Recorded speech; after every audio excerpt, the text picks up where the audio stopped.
राहुल गांधी की खटाखट वाली स्कीम का हाल कांग्रेस शासित राज्य सरकारों में क्या है, यह तो देश देख ही रहा है। और मोदी ने कैसे देश की इकोनॉमी को रॉकेट बना रखा है, यह भी देश देख रहा है। देखिए बॉस, एक नेता के लिए पब्लिक को सपने बेचना बहुत आसान काम होता है, लेकिन इन सपनों को सच करके दिखाने वाले राजनेता बहुत कम होते हैं। और इस बात का लेटेस्ट उदाहरण भारत है, जहां पीएम मोदी ने भारत की इकोनॉमी को उस लेवल पर पहुंचा दिया है कि देश में करोड़पति बनने वालों की संख्या खटाखट बढ़ रही है। राहुल गांधी खटाखट स्कीम चला पाए या ना चला पाए, लेकिन नरेंद्र मोदी के राज में भारत में करोड़पति खटाखट बनते जा रहे हैं। आपको जानकर हैरानी होगी कि पिछले 3 साल में देश में करोड़पति बनने वाले लोगों की संख्या 1 लाख बढ़ गई है। मतलब मोदी का अपना अलग ही लेवल का कौन बनेगा करोड़पति चल रहा है एक तरह से। राहुल गांधी जलेबी की फैक्ट्री में फंसे रह जाते हैं और इधर मोदी ने एक तरह से करोड़पति बनाने की फैक्ट्री खोल दी। भारत में करोड़पति लोगों की संख्या कैसे बढ़ रही है, कैसे यह सब हो रहा है, आज आपको विस्तार से बताऊं। इंस्टीट्यूशनल रिसर्च के मुताबिक साल 2019 से 2024 के बीच भारत में अमीरों की संख्या में तेजी से उछाल आया है। जो लोग सालाना 10 करोड़ रुपए की कमाई कर रहे हैं, उनकी संख्या 63% बढ़ गई है और अब यह संख्या 31,800 लोगों की पहुंच गई है कि 31,800 लोग देश में ऐसे हैं जो 10 करोड़ से ज्यादा कमा रहे हैं सालाना। इसी तरह से जो लोग सालाना 5 करोड़ रुपए की कमाई कर रहे हैं, उनकी संख्या भी 50% बढ़ गई है।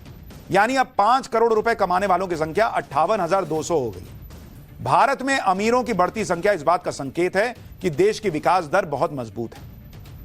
भारत की जीडीपी 7% की स्पीड से बढ़ रही है और इसीलिए इसकी गिनती सबसे गरीब देशों में होती है। उसकी वजह आगे बताऊंगा, उसमें भारत के लिए बड़ा लेसन है। आप सुनेंगे तो आपके पैरों तले जमीन निकल जाएगी कि अरे बॉस, ये तो वही चीज है जिसके लिए मोदी अलर्ट कर रहे हैं कि देश नहीं बचा तो बुरा फंसोगे। खैर, उसके पहले यह समझिए कि मोदी का ये कौन बनेगा करोड़पति वाला खेला, यानी लाखों लोगों का देश में करोड़पति बनने का खेल चल कैसे रहा। देखिए 2021 में करोड़पति टैक्स पेयर्स की संख्या 1,20,000 थी 2021 में। 2022 में यह बढ़कर 1,30,000 हो गई। 2023 में यह बढ़कर 1,90,000 हो गई और 2024 में यह बढ़कर 2,20,000 हो गई। यानी ऐसे लोग जो 1 करोड़ से ज्यादा का टैक्स दे रहे हैं, उनकी संख्या कोविड के संकट काल के बावजूद बढ़ती जा रही है। और अगर पिछले 10 साल से तुलना की जाए तो 2014 में करोड़पति टैक्स पेयर्स की संख्या मात्र 40,000 थी। मतलब आजादी से लेकर 2014 तक 1 करोड़ से ज्यादा टैक्स देने वालों की संख्या 40,000 पहुंची थी और बीते 10 साल में यह बढ़कर 2,20,000 हो गई बॉस। 10 साल में 1,80,000 लोग करोड़पति ऐसे हो गए जो टैक्स दे रहे हैं। आप सोचिए, आजादी से 2014 40,000 लोग 1 करोड़ से ज्यादा का टैक्स दे रहे हैं। 2014 से 2024 10 साल में यह बढ़ के 2,20,000 हो गए। यानी पिछले 10 साल में 5 गुना की चौंका देने वाली बढ़ोतरी हुई है। यह तो हुई करोड़पति लोगों की बात। इसके अलावा भारत में आम नागरिक की कमाई किस तरह से बढ़ी है, उससे जुड़े आंकड़े भी देखिए। पिछले 10 साल में टैक्स भरने वालों लोगों की संख्या 2 गुनी हो चुकी है। 2014 में टैक्स भरने वाले लोगों की संख्या 3 करोड़ 30 लाख थी, अब यह बढ़कर 7.5 करोड़ के पार चली गई। एक तरफ लोगों की कमाई बढ़ रही है तो सरकारी खजाना भी भर रहा है। 2014 में डायरेक्ट टैक्स कलेक्शन 6,38,000 करोड़ का होता था, 2024 में बढ़कर 19,58,000 करोड़ रुपए हो गया। तो बॉस, पब्लिक पैसा कमा रही है तो टैक्स भर रही है। अच्छा, सिस्टम भी सुधरा है ताकि टैक्स लीकेज रुके, तो पैसा वहां से भी आ रहा है और पब्लिक कमा रही है तो टैक्स भर रही है। यह हुआ बीते 10 साल। कौन बनेगा करोड़पति?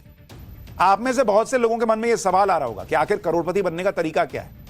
आगे बढ़ने से पहले करोड़पति बनने के वैसे तो बहुत सारे फॉर्मूले देश में चल रहे हैं। इतने मौके लोगों को मिल रहे हैं कि लोग अपना ही स्टार्टअप करके यूनिकॉर्न क्रिएट कर दे रहे हैं।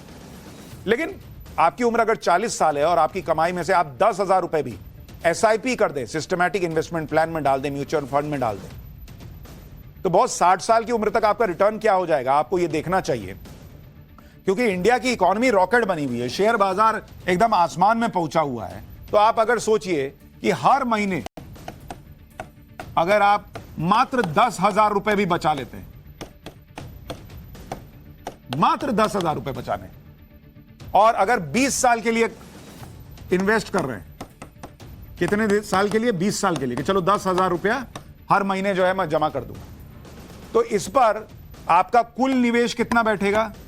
कुल निवेश बैठेगा भाई, आप जो है वो करीब 24 लाख रुपया 20 साल में खर्च करेंगे, 24 लाख रुपया।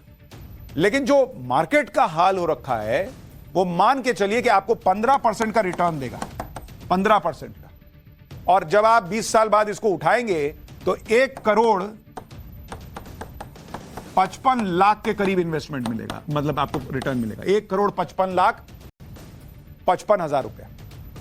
यानी 24 लाख रुपया आप इन्वेस्ट कीजिएगा और 1 करोड़ 55 लाख उठाइएगा। मतलब यह हालत है मार्केट का इस वक्त।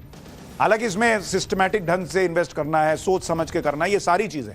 लेकिन आपको यह एक तरीका बताया कि म्यूचुअल फंड से लोग करोड़पति बन जा रहे हैं, बाकी 10 तरीके इन्वेस्टमेंट अपॉर्चुनिटी सब अलग है। मैंने बताया ना भाई, बिजनेस अपॉर्चुनिटी है, लोग यूनिकॉर्न खड़ा कर दे रहे हैं। वेनेजुएला साउथ अमेरिका का सबसे अमीर देश हुआ करता था क्योंकि वेनेजुएला की इकोनॉमी 95% तेल के एक्सपोर्ट पर निर्भर थी। 1999